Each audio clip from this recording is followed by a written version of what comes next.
Puxa, a pergunta que se faz é: como pode um Deus de amor agir assim? Em 1966, o psicólogo George Tamarin fez uma pesquisa com 1.066 crianças com idades variadas entre 8 e 14 anos. Depois de apresentar a história bíblica da destruição de Jericó, ele perguntou: você acha que Josué e os israelitas agiram corretamente? 2/3 das crianças disseram que sim, que Josué agiu em obediência à vontade de Deus. Mas quando Tamarin substituiu o nome de Josué pelo do terrível general Lin e o nome de Israel pelo do Império Chinês, aí apenas 7% das crianças acharam certa a atitude da China em destruir os seus oponentes. Noutras palavras, parece que quando quem pratica o massacre é Hitler ou os Hutus de Ruanda, achamos que aquilo realmente foi um condenável ato de genocídio. Mas quando quem pratica a matança são os israelitas, então achamos que eles estão, na verdade, cumprindo a vontade de Deus. É talvez por isso que muitos cristãos preferem ficar restritos às páginas do Novo Testamento. Parece que o Deus descrito do Gênesis até o livro de Malaquias, isto é, o Deus do Antigo Testamento, é um sujeito que não dá vontade de conhecer, não é alguém agradável de se apresentar. Como podemos então responder a esta situação? Será que realmente os céticos e os ateus têm agora em mãos um discurso que os religiosos não podem honestamente contestar?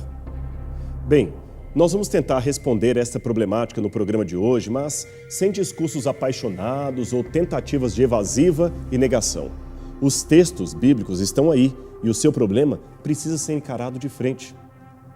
Pois bem, para começo de conversa, é interessante observar que essa ideia de um Deus implacável no Antigo Testamento versus um Deus bonzinho no Novo Testamento é uma ilusão de ótica. Veja, a palavra misericórdia, principalmente quando aplicada a Deus, aparece em torno de 261 vezes em toda a Bíblia. Depende, é claro, da versão que você está usando. Pois bem, dessas ocorrências da palavra misericórdia, saiba que 71% delas estão no Antigo Testamento, ficando assim apenas 29% para o Novo. Isso dá uma média de 3-1 a favor do Antigo Testamento. E tem mais, a palavra amor aparece 322 vezes na Bíblia, e as ocorrências se dividem em praticamente metade, ou seja, a mesma ênfase num Deus de amor aparece nos 2 testamentos da Escritura Sagrada. Aliás, veja a ironia. Você pode perceber que o assunto do juízo final de Deus, com toda aquela terrível descrição que lhe diz respeito, é um tema mais comum nas páginas do Novo Testamento que do Antigo Testamento. Com relação aos textos em que Deus mesmo manda matar pessoas, como na passagem em que ele, em pessoa, fulminou os jovens Nadab e Abiú, devemos entender que é um erro achar que o que é proibido para mim também é proibido para Deus, e o que é permitido para mim é permitido para Deus. Deus não é como um ser humano. Ora, não confunda as coisas. Deus é Deus, eu não sou. Por exemplo, Deus pode e deve receber a adoração dos seus filhos. Eu, porém, não tenho esse direito de ser adorado. E no caso da vida, Deus tem o direito moral e legal de tirar a vida de um ser vivo, porque foi Ele que deu a vida para aquela criatura. Noutras palavras, eu não dei a vida a ninguém e nem posso dar. Assim, se eu tiro a vida de uma pessoa, eu sou um assassino. Mas Deus é diferente. Ele criou a vida e tem o poder de dá-la ou tirá-la quantas vezes quiser. É bem diferente a situação dele em relação à minha situação.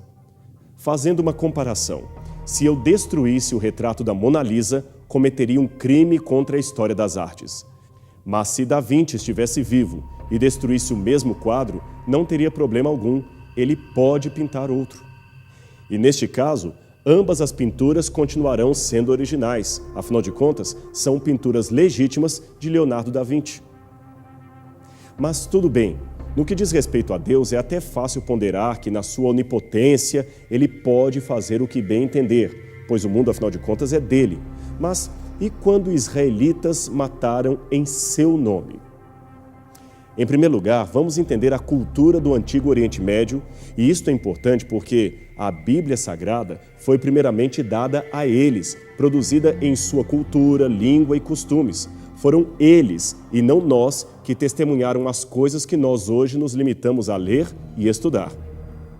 E esta questão de cultura não é algo tão simples assim.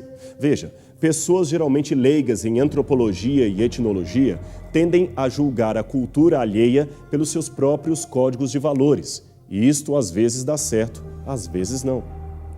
Por exemplo, em nossa cultura ocidental moderna, uma mulher de respeito não mostra os seios em público, ainda mais se ela for uma mulher religiosa, tradicional. Mas veja o que aconteceu no Zaire, na África.